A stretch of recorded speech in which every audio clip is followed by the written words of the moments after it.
నమస్కారం. Yes news ప్రేక్షకులకు స్వాగతం.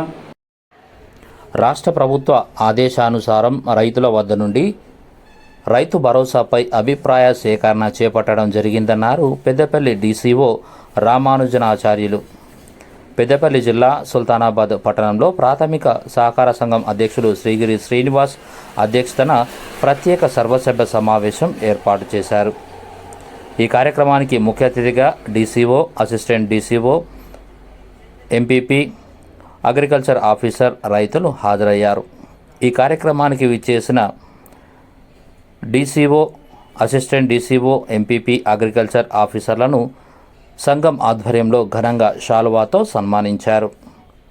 రైతుల అభిప్రాయాలను తెలుసుకొని వాటిని మినిట్స్లో రికార్డు చేశారు.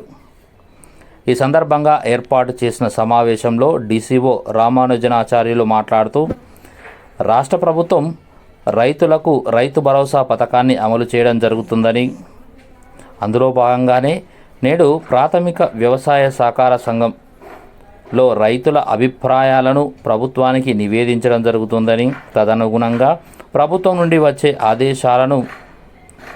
ఆదేశాల మేరకు భవిష్యత్ కార్యాచరణ ప్రకటించడం జరుగుతుందని అన్నారు.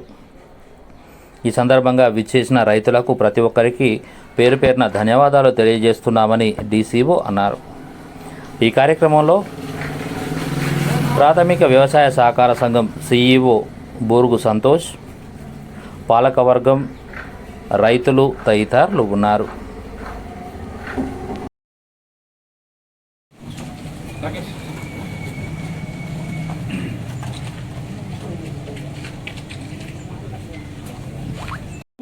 మీ పేరు చెప్పాలి. పేరు చెప్పుకుంటే వాళ్ళు రికార్డ్ చేసుకుంటారు, మీ దగ్గరికి వచ్చి సంతకం తీసుకుంటారు. ఇవన్నీ కూడా మా మినిట్స్లో రికార్డ్ చేయబడతాయి. వీటిని అటెస్టెడ్ చేసి పంపడం జరుగుతూ ఉంది. దీన్ని మొదటగా మాదే పెద్ద ఎత్తున మరి 30-40 ఎకరాలున్న రైతులు బాగుపడ్డ పరిస్థితి అటువంటిది అనేది ఇప్పుడు మన కొత్తగా రాష్ట్ర గవర్నమెంట్, కాంగ్రెస్ గవర్నమెంట్ ఏర్పడ్డది కాబట్టి రైతు భరోసా అంటే మరి రైతులకు భరోసాగా నిలబడే విధంగా ఈరోజు తన పాలన ఉంది కాబట్టి మరి మీరు బాగా ఆలోచన చేయండి సార్. మరి ఈ రైతు బంధు అనేది పెట్టుబడిదారులకు కాదా, మరి కౌలు రైతులు ఉన్నారు చూడు, ఆ కౌలు రైతులకు వెంటనే చెందే విధంగా మరి భూమి ఇది చేసుకునేటోళ్ళకు కష్టపడతారు కాబట్టి ఈ రైతు బంధు అనేది వాళ్ళకే చెందాలి. మీరిచ్చే ఈ డబ్బులు ఇటు రైతులకు, కష్టపడ్డ రైతులకు కాకుండా మరి ఏసీలలో కూర్చున్న రైతు బంధు పైసలు మరి వాళ్ళకు చెందుతున్నాయి. ఇటు కౌలు రైతు పైసలు, ఇటు రైతు బంధు పైసలు. ఈ పంట వండినా పండకపోయినా మరి టైం వచ్చేసరికి మరి పంట వండలేదని వెనక ముందు ఆలోచన చేయకుండా, మరి ఆలోచన లేకుండా వీళ్ళు ఈ రైతు బంధు పైసలు తీసుకుంటారు, కౌలు రైతు పైసలు తీసుకుంటారు. మరి అటువంటి ఆలోచన మీరు ఖచ్చితంగా చేయాలి సార్. ఒక్క పసలు వండకపోతే మరి మొన్న ఈ వేసవికాలం కాకుండా అంతకుముందు వేసవికాలం ఊసపోయి రైతులు బాగా నష్టపోయారు. ఆ నష్టపోయిన దాన్ని కూడా దృష్టిలో పెట్టుకోకుండా ఖచ్చితంగా మేము ఎకరాకు 15,000 మేము అన్నాం, అదేవిధంగా మా డబ్బులు వాడితే మేము తీసుకుంటాం అనే విధంగా ఒక్కొక్క రైతులను బాగా ఇబ్బంది పెట్టిన పట్టాదారులు ఉన్నారు. అటువంటి ఆలోచన చేసుకోండి సార్. ఆ ఆలోచన చేసుకొని మరి మీరు రైతు బంధు ఈ పెట్టుబడిదారులకు చేరే విధంగా మీరు చూడాలి సార్. ఒక 10 ఎకరాల లోపే 10కి మించి వాళ్ళు సంపాదించుకోవచ్చు. కాకపోతే ఈ 10 ఎకరాల లోపు అన్నది చాలా మంచి నిర్ణయం. ఇన్ని రోజులు బీడిమూలకు, గుట్టలకు, చెట్లకు ఇష్టానుసారంగా మరి రైతులను, కష్టపడ్డ రైతులను పక్కన పెట్టి మరి బలవంతులై సంపాదించుకున్న వాళ్ళకు ఈ డబ్బులు పోయి చాలా ఇబ్బంది అయ్యేది సార్. మామూలుగా బతికేటోళ్ళకేమో పైసలు చెందలేదు, బాగా బతికేటోళ్ళకు అన్ని విధాలా పైసలు చెంది మరి అటువంటి నిర్ణయాన్ని మీరు కట్టుదిట్టం చేసిరు కాబట్టి మరి ఈరోజు సీఎం గారికి మా రైతుల తరఫున మరొకసారి నమస్కారాలు తెలియజేసుకుంటూ, దీన్ని మరి కొంత భూమికే ఇస్తారు, వాడేమి ఇదేంది అని అనకుండా అందరు సహకరిస్తేనే మరి ఈ ప్రోగ్రామ్ సక్సెస్ అయ్యి అందరికి తెలిసే విధంగా అందరు కష్టపడతారు కాబట్టి మీరు ఆలోచన నిర్ణయాన్ని మేము స్వాగతిస్తున్నాం సార్. మేమందరం కట్టుబడి ఈ సహకార సంఘాల ద్వారా మా నిర్ణయాలు మీకు సహకరిస్తామని తెలియవలసిందిగా కోరుతా ఉన్నాం. పొలాలు కోసడానికి దగ్గర పడి అటువంటి పరిస్థితుల్లో కూడా ఏదైనా కారణం వల్ల రైతు మన వర్షం వలన కానీ రాళ్ళు వలన కానీ పంట నష్టపోయినప్పుడు ఆ రైతును ఎంత నష్టం జరిగిందో దయచేసి ఇవ్వవలసిందిగా నేను ప్రభుత్వాన్ని దృష్టిని మన లేక అన్నట్టుగా 10 ఎకరాల లోపు ఉన్నోళ్ళకే చెందాలి. ఇక ఈ రైతు బంధు గుట్టలు చెట్లకు అవిటికి ఇచ్చి కూడా అనవసరం. ఆ కౌలు రైతులు చేసుకున్న వాళ్ళకు రావాలి పైసలు. మరి గట్టపల్లి ముఖ్య విషయం ఏంటంటే రైతు సమావేశం అనేది, రైతు బంధు అనేది రైతు ఏ రైతు అయితే కష్టపడి పనిచేస్తాడో వాళ్ళ నిర్ణయానికి తీసుకొని ప్రతి ఆఫీసర్ దాన్ని చర్య తీసుకొని ఆ రైతుకు వచ్చే సమావేశానికే రైతు బంధు ఇవ్వాలి ఫస్ట్ అక్కడ. ఇంకొకటి, రైతు బంధు అనేది ఏ భూమికి ఇవ్వాలి, ఏ భూమికి అనేది రైతుకి ఇవ్వద్దు అనేది చూసి ఇవ్వాలి. అవుతుంది. రైతు భరోసా అనేది రైతు అయితే కష్టపడతాడు కాబట్టి ఆ రైతుకి ఇస్తేనే బాగుంటుంది. అది ఇంకొకటి, రైతు బంధు అనేది 10 ఎకర్ లోపు వాళ్ళకి, ఇప్పుడు వీళ్ళందరూ మాట్లాడారు కాబట్టి ఆ 10 ఎకర్ లోపలికి ఇస్తేనే బాగుంటుంది రైతు బంధు. ఎందుకంటే సన్నకారు రైతులే బాగున్నారు, కాబట్టి అది 10 ఎకర్ లోపు ఇస్తే బాగుంటుంది గవర్నమెంట్. ఇది దీనికి అవకాశం ఇచ్చిన రైతు భరోసా 10 ఎకరాల లోపు అంటే 10 ఎకరాలు 10 ఎకరాల వరకు ఇవ్వచ్చు. కాకపోతే వాళ్ళు కూడా ఉన్నోళ్ళే. నా అభిప్రాయం సన్నకారు రైతు 5 ఎకరాలు ఉన్నోళ్ళకే ఇవ్వాలి రైతు భరోసా అనేది. అందులో కౌలు రైతు కూడా కౌలు చేస్తారు ఎక్కువ. 10 ఎకరాలు ఉన్నోళ్ళు కూడా కౌలు రైతు కూడా చెందాలి. రైతు భరోసా అనేది రైతులు ఎక్కువ భూమి సాగు చేస్తారు కాబట్టి కౌలు రైతు కూడా కష్టపడతాడు. వాళ్ళని కూడా దృష్టిలో పెట్టుకోవాలని సాగు చేస్తారు. కానీ కాకపోతే అది మొత్తం కరెక్ట్గా ఉండలేదు. అందుకొరకు వాళ్ళకు కూడా సాగు చేసే వారికి అవసరం లేదు. ఓన్లీ రైతు బంధు అంటే ఓన్లీ 5 ఎకరాల వరకే ఇస్తే బాగుంటుందని నా యొక్క అభిప్రాయం. అదేవిధంగా పట్టా ఉంటుంది, అది ఇండస్ట్రీ అవుతుంది అటు పోయే వరకు అది ఎంక్వైరీ చేసి అది రైతు పొలం చేస్తాడా చేస్తలేదా అనేది ముఖ్యంగా ఇంపార్టెంట్. 5 ఎకరాల రైతుకి ఇస్తే చాలా బాగుంటుందని నా యొక్క అభిప్రాయం. 10 ఎకరాల వరకు రైతు బంధు ఇవ్వాలి రైతులకు. ఇప్పుడు ఈ గుట్టలకు చెట్లకు అనేటి వీటికి ఇచ్చుడు కరెక్ట్ కాదు. 10 ఎకరాల వరకు అయితే ఇవ్వాలి రైతు బంధు. అదేదో చాటు కాకుండా ఓపెన్ టాక్ ఒక నిర్ణయం అనేది ప్రజల చేతుల్లోకి వెళ్తే పర్సెంటేజ్ ఎంత వరకు ఒపీనియన్, గుడ్ డిసిజన్ ఏంది, బ్యాడ్ డిసిజన్ ఏంది, దీని మీద అడ్వాంటేజ్ డిసడ్వాంటేజ్ అది చూసుకుంటే ఏంటంటే ఫైనల్ రిపోర్ట్ వేరే వెళ్తుంది. ఈరోజు ముఖ్యంగా ఏంటంటే సరే ప్రాథమికంగా మనం ఇంతకుముందు ఎరుకటి నుంచి వస్తూ ఉన్నాయి. దానిలో ఎవ్రీడే మనం ఒక కొత్త ఐడియాలతో మనం ఏది బెటర్ కాదు, ఈ రెండింటికి వేరియేషన్లో ముందుకు వెళ్ళాలి. కాబట్టి ఇస్తున్నారు సరే, డబ్బులు వస్తున్నాయి, తింటున్నా పోతున్నాయి, ఇవన్నీ కాకుండా దీనికంటే ఇంకా బెటర్ ఏమైనా ఉందా? ఈరోజు 10 ఎకరాల వరకు ఇవ్వాలనేది కండిషన్ ఓకే. మరి మొత్తం లేని వాళ్ళ పరిస్థితి ఏంది? వాళ్ళు కష్టపడి సంపాదించుకోవాలి, అది చాలా బ్యాడ్. కాకపోతే ఇక్కడైతే రైతులకు రైతు భరోసా అనేది 10 ఎకరాల వరకు ఇవ్వాలి ఒక కండిషన్, అది చేసిన వాళ్ళకే ఇవ్వాలి. ఇక్కడ 2 మ్యాజిక్లు ఏమున్నాయంటే కౌలు రైతు ఒకలే. ఇప్పుడు కౌలు రైతులు ఎక్కువ పెరుగుతారు. ఇప్పుడు ఓనర్కి ఇవ్వాలన్నా కౌలు రైతుకి ఇవ్వాలన్నా? ఓనర్ రైతు భూమి ఉంది, అది కౌలుకి వేరే వాళ్ళకి ఇస్తాను. మరి రైట్ ఏంది? భూమి ఓనర్కి ఇవ్వాలన్నా కౌలుకి ఇవ్వాలన్నా? ఇది మేజర్ పాయింట్. ఒకరికి ఇస్తే ఒకరికి ఇవ్వద్దు.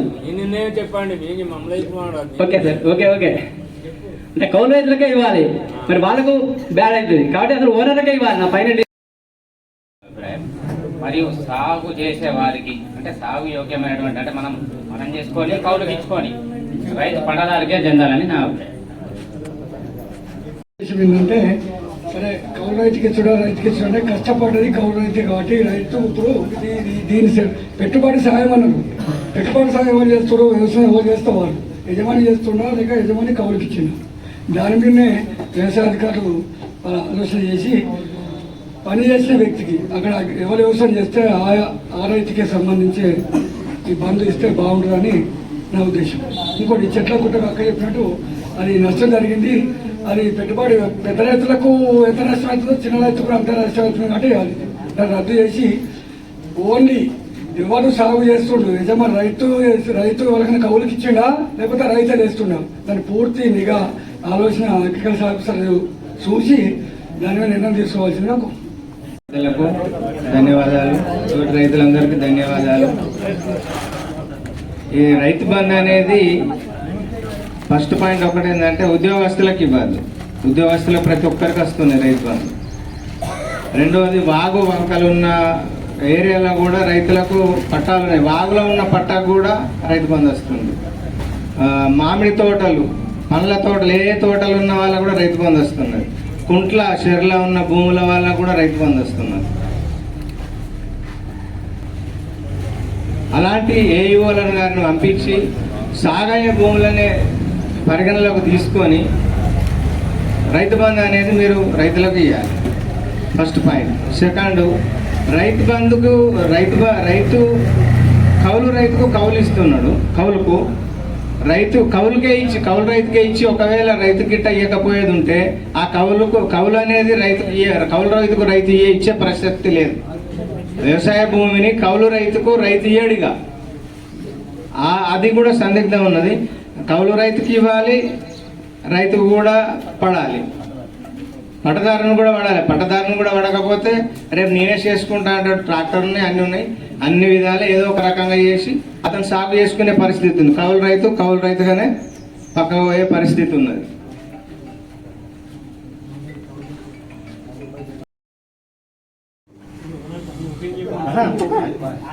ఓపెన్ వేరు. ఇప్పుడు మమ్మల్ని చెప్పండి ఏం చెప్తారు, నాకు ఎకరా 21 ఉంటుంది, నాకు అంత సరిపోతుంది అనుకున్నాను. అందరికి ఓకేనా? ఎకరా 21 గుంట నాకున్నది, అంత సరిపోతుంది. ఎక్కువ ఎందుకు? అంత సరిపోతుంది. అభిప్రాయం చెప్పు అంటే ఏ రైతుకు ఉన్నదో ఆ రైతు చెప్పిండు. మీకు అర్థం కాలేదు. ఇప్పుడు అభిప్రాయం అంటే ఎట్లా ఉండాలి? మీరు గవర్నమెంట్లో వెళ్ళదా ఏమవుతుంది అనేది మీరు నిర్ణయం చేసి ఇవ్వాలి. అది రైతులు అక్షేపం చేస్తారా వ్యతిరేక చేస్తారా తర్వాత సంగతి. కానీ మమ్మల్ని చెప్పు అంటే నాకు దగ్గర 21 గుంటలు సార్, అందరికీ ఇయ్యండి సార్, అందరికంతే ఎకరా 21 గుంటకి. గవర్నమెంట్ అభిప్రాయం ఏం చేస్తారో చేయరు, ఎట్లా చేస్తారో చేయరా. రైతులు ఏకీభవిస్తారా వ్యతిరేకిస్తారా తర్వాత సంగతి. మమ్మల్ని కూడా మేమే చెప్తాం సార్, నాకు కూడా ఎకరా 20 గుంట అందరికంతే ఇది సార్. కొన్ని వాళ్ళకు సరిపోతుంది. ఏమన్నాడు, నాకు ఎకరా 21 గుంటున్నది, 21 గుంటకి చాలా అన్నాడు. ఇప్పుడు గత ప్రభుత్వం ఏం చేసింది, ఇప్పుడు నాకు 4 ఎకరాలు ఉన్నది, 4 ఎకరాలకు ఇప్పుడు పడ్డాయి. ఇంకో 6 నెలలకు మళ్ళీ వచ్చే 10 వరకు ఇంకో ఎకరం కొన్నా, ఆ ఎకరం కూడా యాడ్ అయినాయి. అంటే నువ్వు మళ్ళీ ఎకరం ఉంటుంది కదా. ఓకే చెప్పు. అది కాదు 5 ఎకరాల వరకు ఇస్తే సరిపోతుంది. చెట్లకు గుట్టలకు వద్దు, వాగులు వంకలకు వద్దు, సాగయ్యే భూమికే ఇవ్వాలి. రెండోది, కౌలు రైతుకి ఇస్తే చాలా మంచిది, కష్టం చేసేటోడికి ఫలితం చెందాలి. ఇది చూసి గవర్నమెంట్ ఆలోచన చేసి ఇస్తే చాలా మంచిది.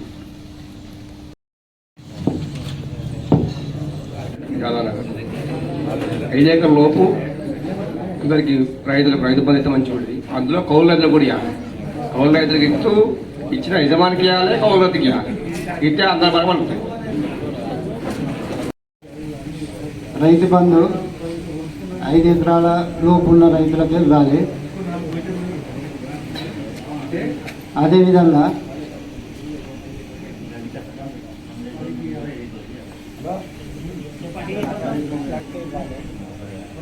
నేను 6 ఎకరాలన్నర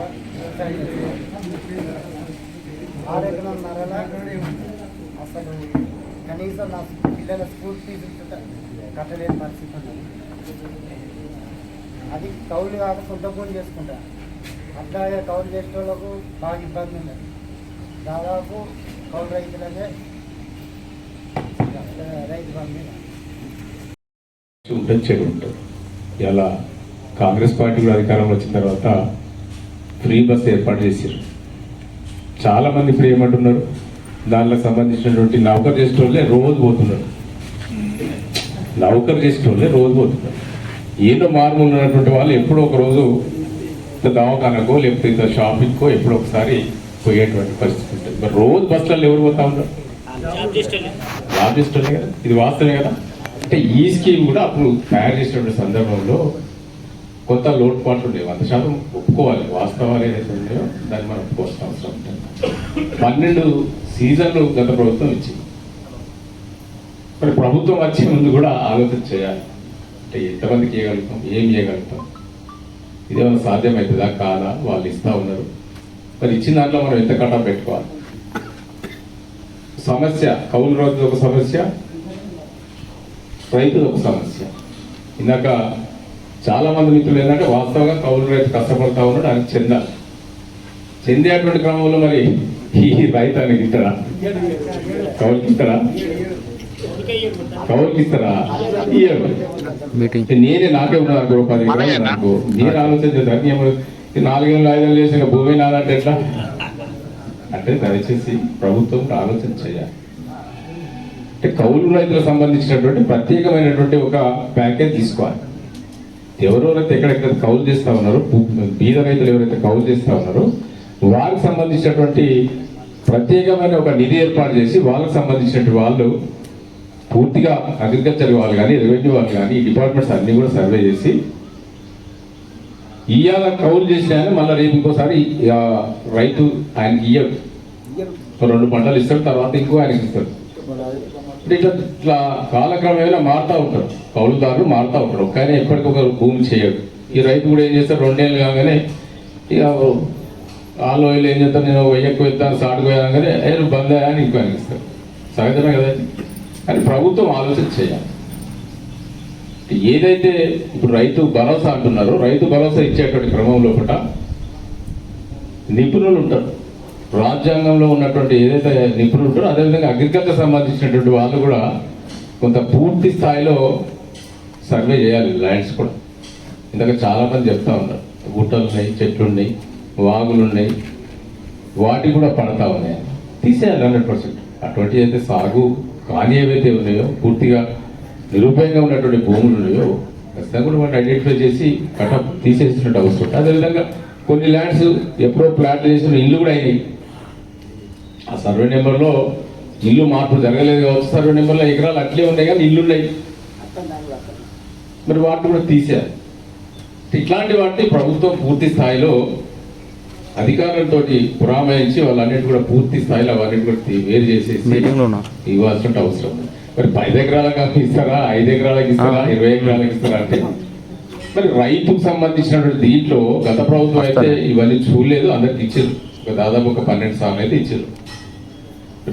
దానికి బడ్జెట్ కేటాయించుకోవాలి.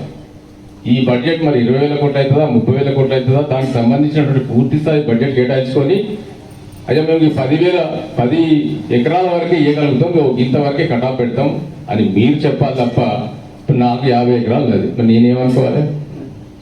సపోజ్ చెప్తా నాకు 50 ఎకరాలు లేదు, కానీ ఇట్లా ఒక కన్ఫ్యూజ్ ఏర్పడుతుంది. కాబట్టి ప్రభుత్వమే నిర్ణయం తీసుకొని ప్రభుత్వ పరంగా ఖచ్చితంగా ఒక లెక్క తీసుకొని ఒక 8,000 కోట్లు నేను కేటాయిస్తాను, దీనికి మరి ఒక 10 ఎకరాలు ఒక 5 ఎకరాలు ఇంతవరకు ఇవ్వగలుగుతాం. ఇప్పుడు ఇంకొక సమస్య ఉన్నది. ఇప్పుడు ఏంటంటే ఇప్పుడు ఈ 10 ఎకరాలు 5 ఎకరాలు ఇది ఒక సమస్య ఉన్నది.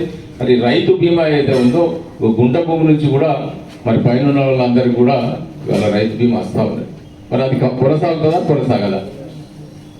అది కూడా ఒక అనుమానం ఉంది రైతులలో. చనిపోయినటువంటి రైతులకు గతంలో వారంకో 10 రోజులకో 15 రోజులకో వాళ్ళ అకౌంట్లో 5 లక్షల బీమా అనేది పడుతుండే. మరి దాని మీద స్పష్టత లేదు. ఇంకా పుష్కర్ ఈ మధ్యకాలంలో అంటే అనద్దు కానీ ఏమైనా జరిగితే మరి వారికి ఏ విధంగా మనం అప్డేట్ చేయగలుగుతాం? ఆ స్కీమ్ ఉన్నట్ట లేనట్ట? సరే ఈ పైసలు ఏవో తర్వాత ఇస్తారు కావచ్చు, లేకపోతే ఇంకో సీజన్ అయినాక ఇస్తారో, తర్వాత నిర్ణయం తీసుకుంటే ఆలస్యం అవుతుంది కావచ్చు, ప్రభుత్వ పరంగా అమౌంట్ వచ్చే వరకు కొంత డిలే అవుతుంది కావచ్చు, కానీ మరి అయితే బీమా సౌకర్యం అయితే ఖచ్చితంగా కూడా అందరికీ ఉండాలని చెప్పి నా యొక్క అభిప్రాయం. అదొక రైతుకు సంబంధించినట్టు ఏ రైతు చనిపోయినా మరి ఇప్పటి వరకు కూడా ఇస్తా ఉన్నారు, 5 లక్షల రూపాయలు ఇస్తా ఉన్నారు. దాన్ని కంటిన్యూగా కొనసాగించాలి. ఎక్కడ కూడా బ్రేక్ కాకుండా కూడా మధ్యలో ఈ 6 నెలల సమయంలో కానీ ఎక్కడ కూడా కంటిన్యూస్గా ఆ స్కీమ్ ఏదైతే ఉందో పూర్తి స్థాయిలో రైతులకు అందాలని చెప్పి నేనైతే విజ్ఞప్తి చేస్తా ఉన్నా. అదేవిధంగా ప్రభుత్వ పరంగా వాళ్ళకు ఉన్నటువంటి బడ్జెట్ ఎంత కేటాయిస్తారు, ఎంతవరకు ఇవ్వగలుగుతారు అనేది మరి వాళ్ళు నిర్ణయించుకొని చేయాల్సినటువంటి అవసరం ఉంటుంది. ఇది రైతులు చెప్తారు కొంత 15 ఎకరాలు ఉండొచ్చు, 10 ఎకరాలు ఉండొచ్చు, 5 ఎకరాలు ఉండొచ్చు. కానీ బడ్జెట్ ఏదైతే మనం కేటాయిస్తామో బడ్జెట్ ప్రకారమే ఇవ్వాల్సిన అవసరం ప్రభుత్వం మీద ఉంటుంది. 10 ఎకరాలు అంటాం కావచ్చు, కానీ ఆ బడ్జెట్ అంత ఎత్తుందో ఏదో తెలియదు, అన్ని పైసలు ఉన్నాయో లేవో తెలియదు. అంటే ప్రభుత్వ పరంగా నిర్ణయం తీసుకోవడం అవసరం ఉన్నది. రైతు బీమా ఏదైతే ఉందో కంటిన్యూగా ఇవ్వాలని చెప్పి కోరుకుంటా ఉన్నాం. మరి స్కీమ్లో ఏదైతే ఆసరాలు ఏమైనా చిన్న చిన్న లోటుపాట్లు సవరించుకోవాలి, ఇచ్చి రైతులందరూ కూడా అందేటటువంటి ఏర్పాటు చేయాలని చెప్పి నా యొక్క అభిప్రాయం వ్యక్తం చేస్తూ పేర్కొనడం జరుగుతున్నాయి. రాష్ట్ర ప్రభుత్వం యొక్క ఆదేశాల మేరకు మనం ఈనాడు మీరందరూ కూడా ఇక్కడ మిమ్మల్ని ఆహ్వానించడం జరిగింది. ముఖ్యమైన ఉద్దేశం ఏంటంటే మనకు ఒకటే చర్చనీయాంశం ఇక్కడ అనేక అంశాలు. రైతు బంధు పథకాన్ని ప్రస్తుతం ప్రభుత్వం మనం కొంతకాలంగా అనుభవిస్తున్నాం. రైతు బంధు అనేటువంటి పథకానికి సంబంధించి రైతుల యొక్క అభిప్రాయాలు తెలుసుకోవాలి, దాన్ని మెరుగుపరిచి మున్ముందు ఇంకా శ్రేష్టమైన పద్ధతిలో అమలు పరచాలనేటువంటి ఉద్దేశం చొప్పున రైతుల యొక్క అభిప్రాయం ఏముంది, ఇది అమలు చేస్తున్నటువంటి తీరు లోపల మార్పులు చేర్పులు ఏమైనా అవసరం ఉంటే కనుక మీరు క్షేత్రస్థాయిలో ఉండి అన్ని సాధక బాధకాలు తెలిసినటువంటి రైతు వర్గానికి చెందినటువంటి సభ్యులు కాబట్టి మన సంఘ సభ్యులు కనుక మీ యొక్క అభిప్రాయాలన్నీ కూడా నిర్మోహమాటంగా ఈ రైతు బంధు పథకాన్ని అమలు చేయడం లోపల ఏమైనా మార్పులు చేర్పులు తీసుకొని రావాల్సినటువంటి అవసరం ఉన్నదా, ఉంటే కనుక ఏ రకమైనటువంటి మార్పు అవసరం అనేటువంటిది మీరు చెప్పండి. ఉదాహరణకి మనకు పెద్ద పెద్ద కమతాల వాళ్ళకి ఇది వర్తింపజేయడం అవసరమా లేదా మరొక అంశం ఏంటంటే సాగు చేయనటువంటి భూములు కూడా ఇస్తున్నటువంటి పరిస్థితిలో మార్పు ఏమైనా తీసుకొని రావాల్సిన అవసరం ఉన్నదా, ఇటువంటి ముఖ్యమైనటువంటి అంశాలకు సంబంధించి మీ యొక్క అమూల్యమైనటువంటి అభిప్రాయాలు తెలిపినట్టుంటే దాన్ని మన మినిట్స్ లోపల రికార్డ్ చేసుకొని దీన్ని ప్రభుత్వానికి నివేదించడం జరుగుతుంది. ఈ అభిప్రాయాలన్నిటి కూడా సమీకరించి రాష్ట్ర ప్రభుత్వం ఒక మెరుగైనటువంటి నిర్ణయం తీసుకోవడానికి అవకాశం ఉంది కనుక వచ్చినటువంటి ఆహుతులైన సభ్యులందరూ కూడా వేదిక పైన ఉన్నటువంటి వారు, తర్వాత వేదికకు ఎదురుగా ఉన్నటువంటి వారందరూ కూడా తమ అభిప్రాయాలు తెలిపి అమూల్యమైనటువంటి పథకాన్ని ఒక సరైనటువంటి దిశలో ప్రభుత్వం ఆశిస్తున్నటువంటి మేరకు ప్రజలకు ముఖ్యంగా రైతు మిత్రులకి గరిష్టంగా ప్రయోజనం కలిగేటువంటి రీతి లోపల అమలు చేయడానికి మీ యొక్క సలహాలు, సూచనలు, అభిప్రాయాలు తెలిపాల్సిందిగా కోరుతున్నాను. ఈ అవకాశం రాష్ట్ర ప్రభుత్వం యొక్క ఆదేశాల మేరకు నిర్వహించినటువంటి ఈ ప్రత్యేక సరస్వతి సమావేశానికి అధ్యక్షత వహిస్తున్నటువంటి అధ్యక్షుల వారికి, మండల ప్రజా పరిషత్ అధ్యక్షుల వారికి, పాలకవర్గ సభ్యులకు, వ్యవసాయ అధికారి గారికి, మా అసిస్టెంట్ గారికి, సంఘ సిబ్బందికి, అందరికీ కూడా ఆహుతులైనటువంటి సభ్యులైన మిత్రులందరికీ, మన పాత్రికేయ మిత్రులకు అందరికీ కూడా నమస్కారం. మీరందరూ కూడా ఈ అభిప్రాయాన్ని, ఆహ్వానాన్ని మన్నించి ఇక్కడికి విచ్చేసి మీ యొక్క అభిప్రాయాలను తెలియజేసినందుకు చాలా సంతోషం. ఇది కేవలం ఏంటంటే ఈ పథకాన్ని మెరుగుదల చేయడానికి ప్రభుత్వం ఆశిస్తున్నటువంటి అభిప్రాయ సేకరణ. దీనికి కాను రైతులుగా ఉన్నటువంటి మీరందరూ కూడా అందరూ మాట్లాడితే చాలా సంతోషించేవాటి. మనం వచ్చింది తక్కువ మంది ఉన్నాం, దాదాపు మన సంఘం లోపల సభ్యులు 2000 పైన ఉంటారు కదా. 3000 మంది సభ్యులు ఉంటే కనుక మరి ఇంత కొద్దిపాటి రావడం అనేటువంటిది కొంచెం ఖేదంగా ఉన్నటువంటి విషయం.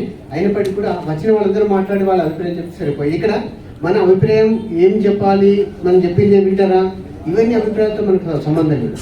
ఇంకో విషయం అంటే రైతు బంధు పథకం ప్రస్తుతం అమల్లో అవుతున్నది, దానిలో మార్పులు చేర్పులు ఏమైనా అవసరమో చెప్పినటువంటి వాళ్ళందరూ కూడా అభినందనలు, చాలా సంతోషిస్తున్నాయి. ఎందుకంటే నిర్మోహమాటంగా నిక్కచ్చిగా మీకు ఉన్నటువంటి అభిప్రాయం స్పష్టంగా చెప్పారు. ఈ భావన మిగతా మిత్రులందరిలోకి రావాలని ఆకాంక్షిస్తున్నాను. ఏదైనా మనకి ప్రజాస్వామ్య దేశం లోపల ప్రజలకు అభిప్రాయాలే పరిగణించబడేటువంటి పరిస్థితి ఉంటుంది. కనుక మనం గతంలో వెనుకట 20 ఏళ్ళ క్రితం, 30 ఏళ్ళ క్రితం మన మాట ఎవరు వింటారు అనేటువంటి అటువంటి అభిప్రాయాలను విననాడి ఎప్పుడైనా ఇటువంటి అవకాశాలు వచ్చినప్పుడు ప్రభుత్వానికి చేదోడు వాదోడుగా ఉంటూ ఈ యొక్క అభిప్రాయాలను తెలియజెప్పినప్పుడు మెరుగైనటువంటి ఫలితాలు సాధించడానికి పథకాల రూపకల్పన లోపల ప్రజలకు నిజమైనటువంటి ప్రయోజనం ఏం చేయాలనేటువంటి భావన మనం నెలకొల్పుకోవడానికి మనకు అవకాశం ఉంది. ఇంకొక విషయం, ఈ రైతు బంధు కాసేపు పక్కన పెడితే ఇక మన సహకార సంఘం విషయానికి వచ్చినటువంటి కనుక మీరందరూ కూడా అదృష్టవంతులు. ఒక మంచి సుల్తానాబాద్ ప్రాథమిక వ్యవసాయ సహకార సంఘం అనేటువంటిది మన జిల్లాలోనే కాకుండా మన రాష్ట్రం మొత్తంలో కూడా ఒక మంచి నిబద్ధతగా అభివృద్ధిని సాధిస్తున్నటువంటి సహకార సంఘంగా చెప్పుకోవచ్చు. దీనికి సంబంధించి ఏంటంటే మనం ప్రతి ఏడాది 2 పర్యాయాలు మన మహాసభ నిర్వహించుకుంటాం. ఒకటి విధిగా ఇది చట్టం ప్రకారం మనం మన ఇష్టాలతో సంబంధం లేకుండా చట్టం ప్రకారంగా ఏంటంటే ఒకటి మార్చి మాసంలో ఒక మహాసభ ఉంటుంది, తర్వాత మరొకటి సెప్టెంబర్ మాసంలో ఒక మహాసభ ఉంటుంది. దయచేసి మీరందరినీ కోరేది ఏంటంటే ఈ మహాసభ సమావేశాల్లోపలే మీరు తప్పనిసరిగా హాజరు కావాలి. ఎవరి దగ్గర ఉందా అంటే సంఘ మహాసభకి అధికారం ఉంటుంది. మీ తరఫున పాలకవర్గం నిర్ణయాలు చేయడం, అమలు చేయడం, పరిపాలన చేయడం చేస్తుంది. చిట్ట చివరికి ఏంటంటే మనం ఏ చిన్న పని చేసినా కూడా ఈ చిత్రని పరచాలి, షామియాన వేయాలన్నా కూడా తప్పనిసరిగా ఎన్నడో నాడు ఏదో మహాసభ లోపల మీరు పరికించి చూడండి, మీ దృష్టికి వస్తాయి ఇవన్నీ విషయాలు. మీరంటే శ్రద్ధ వహించి ఆ మహాసభలో పాల్గొనాలి.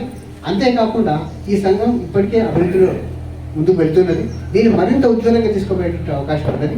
మరొక ముఖ్యమైన విషయం ఏంటంటే మీకు అందరికీ తెలియజెప్పాల్సిన అవసరం తప్పనిసరిగా ఉంది. సహకార సంఘం అంటే ఒక ఇంతవరకే గిరిది తీసుకొని అభివృద్ధి సాధిస్తామనేటువంటి ఒక నిర్దేశం ఏం లేదు. అంటే ఒక పరిమితి లేదు, ఒక పరిధి లేదు. పరిధి ఉంటుంది. ఏం పరిధి ఉంటుంది? ఈ సహకార సంఘం యొక్క సుల్తానాబాద్ మండలంలో ఉన్నటువంటి పలానా కొన్ని గ్రామాలకు పరిమితి అనే ఆ పరిమితే తప్ప అభివృద్ధి సాధించడం లోపల, రైతులకు సేవలు అందించడం లోపల చాలా ముందుకు పోవడానికి మీకు అవకాశం ఉంటుంది. మీద శక్తి మీ దగ్గర చాలా ప్రబలంగా ఉంది. ఎట్లా ఉందో నేను చెప్తాను మీకు. ఉదాహరణకి ఈ సందర్భం కాకపోయినా ఈ సంఘానికి 3,000 మందికి హక్కు రావాలనే ఆలోచనతోటి మనందరం కట్టాలి. నేను ఇప్పుడు 11 సంవత్సరాల నుంచి వెళ్ళి ఈ సొసైటీకి చైర్మన్ చేస్తాను. ప్రతి మీటింగ్లో నేను క్లియర్ చెప్తాను. ఏదైనా ఉంటే రూపాయో ఆటో అక్కడ దాయకండి, తీసుకొచ్చి మన సంఘంలో దాచుకోండి. దానికి భరోసా మేము ఆ రూపాయలు ఇంకో రైతుకు లోన్ రూపకంగా ఇస్తాం. మరి దాంతో సంఘంలో ఉంటుంది, ఇంకో రైతు కూడా లబ్ధి పొందుతారని చెప్తాను. ఇప్పుడు ప్రతిసారి కూడా మనం ఈ అప్పీల్ చేస్తా ఉన్నాం. ప్రతిసారి కూడా సంఘంలో లావాదేవీలు కూడా క్షుణ్ణంగా మీ చేతికి ఇస్తాను. ప్రతి ఒక్క వచ్చిన రైతుకు లావాదేవీలు అన్నీ కూడా చేతికి ఇస్తాను. జరిగే అన్ని ఏది కూడా మీ తీర్మానాలతోటే ముందుకు పోతాం. అయితే కొన్ని అంటే పాస్బుక్ అనేది సంఘం యొక్క ఉద్దేశం కాదు. ఇక్కడ పాస్బుక్ అనేది పెట్టుకోవడం బ్యాంకు వల్ల కండిషన్. మనం అప్పించేవాళ్ళు ఇవ్వంటారండి. మనం మన రైతులకు అంటే ఒక 4 అన్నదమ్ములకు ఉన్న కాడ 12 ఎకరాలు కావచ్చు, 13 ఎకరాలు కావచ్చు. సరే అది ప్రభుత్వానికి వెసులుబాటును బట్టి ఎకరాలు నిర్ణయించినప్పటికీ కానీ కౌలు రైతుకి ఇచ్చుకుంటూ మరియు విస్తీర్ణం అనేది 10-15 ఎకరాల నిర్ణయం చేసుకొని విస్తీర్ణాన్ని డిసైడ్ చేయాలి. కానీ కాస్ట్ కానీ భూములకు మాత్రం ఇవ్వాల్సిన అవసరం లేదు. పెద్ద 100 ఎకరాలు, 50 ఎకరాలు, 20-25 ఎకరాల రైతులకు కూడా ఇవ్వాల్సిన అవసరం లేదు. ఎందుకంటే వాళ్ళు చేయదీరుకుంటారు కాబట్టి వాళ్ళకి ఇవ్వద్దని నా యొక్క అభిప్రాయాన్ని తెలియజేస్తా ఉన్నాను. దీనికి ఇవాళ దాదాపు మెజార్టీ కూడా అందరూ 10 ఎకరాల పైన ఉన్న రైతులకు ఇవ్వద్దన్నదే అభిప్రాయం వెలుగుచ్చింది. కాబట్టి ఈ కార్యక్రమంలో పాల్గొన్న ప్రతి ఒక్కరికి ధన్యవాదాలు తెలియజేస్తూ